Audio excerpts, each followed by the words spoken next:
നിങ്ങൾ എത്ര പേർ സ്വന്തം അച്ഛന് ഫാദേഴ്സ് ഡേ വിഷ് ചെയ്തിട്ടുണ്ട്? നമ്മൾ മദേഴ്സ് ഡേ അത് ഭയങ്കരവധികം ആഘോഷിക്കുന്ന ഒരു ദിവസമാണ്. അതുപോലത്തെ ഒരു ദിവസമാണ് ഫാദേഴ്സ് ഡേ. ജൂൺ മാസത്തിലെ 3rd സൺഡേ ആണ് സാധാരണ ഫാദേഴ്സ് ഡേ നമ്മൾ ആഘോഷിക്കുന്നത്. ഫാദേഴ്സ് ഡേ എന്നുള്ളൊരു കൺസെപ്റ്റ് അത് വളരെ ഇൻട്രസ്റ്റിംഗ് ആയിട്ടുള്ള ഒരു കൺസെപ്റ്റ് അല്ലേ? ഒരു ലേഡി അമ്മയായി കഴിയുമ്പോഴത്തേനുണ്ടാവുന്ന ആ ഒരു ഫീലിംഗ്, അവരുടെ ഒരു ഇമോഷൻസ്, അതിന്റെ നെഗറ്റീവ് സൈഡ് പറയുകയാണ് ഈ പോസ്റ്റ്മോർട്ടം ഡിപ്രഷൻ.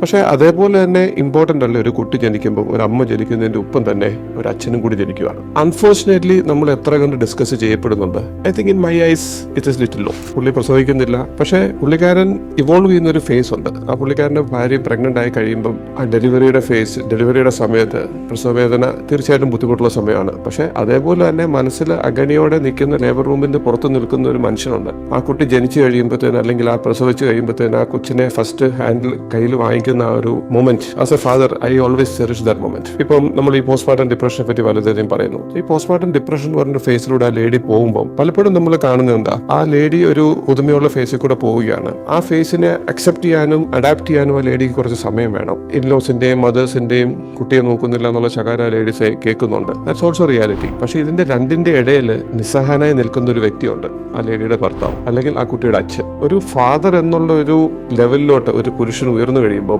അവന്റെ റെസ്പോൺസിബിലിറ്റീസ് കൂടുന്നുണ്ട്. പക്ഷെ അവന് ഭയങ്കരമായിട്ട് എക്സ്പ്രസീവ് ആവാൻ സാധിക്കത്തില്ല. Because he also has emotions which we cannot express it out so commonly. അവന് കരയാൻ പറ്റത്തില്ല. ഒരു ഭാഗത്തിന് സപ്പോർട്ടിംഗ് സിസ്റ്റം കൊടുക്കണം, ഒരു ഭാഗത്തിന് ഫിനാൻഷ്യൽ സെക്യൂരിറ്റി ക്രിയേറ്റ് ചെയ്യപ്പെടണം. അങ്ങനെ പല പല ഫേസസ് കൂടെ ആ മനുഷ്യൻ പോയിക്കൊണ്ടിരിക്കുകയാണ്. അതുകൊണ്ട് ഒരു അച്ഛനാവുക എന്ന് പറയുന്ന ഒരു ഫേസിൽ കൂടെ പോകുമ്പോൾ there are a lot of emotions a male also faces. ആ ഒരു പിതൃത്വം നമ്മൾ ആഘോഷിക്കുക തന്നെ വേണം. അത് ഒരു സ്റ്റേജിൽ എത്തിക്കഴിയുമ്പം കുട്ടികൾ വളർന്നുകൊണ്ടിരിക്കുമ്പോഴത്തേന് ആ കുട്ടികളുടെ ഏറ്റവും പ്രിയപ്പെട്ട വ്യക്തി ആരായിരിക്കും? അവൻ്റെ അച്ഛനായിരിക്കും, അല്ലെങ്കിൽ അവളുടെ അച്ഛനായിരിക്കും. As a father I am waiting for my kids to say അച്ഛാ ഹാപ്പി ഫാദേഴ്സ് ഡേ.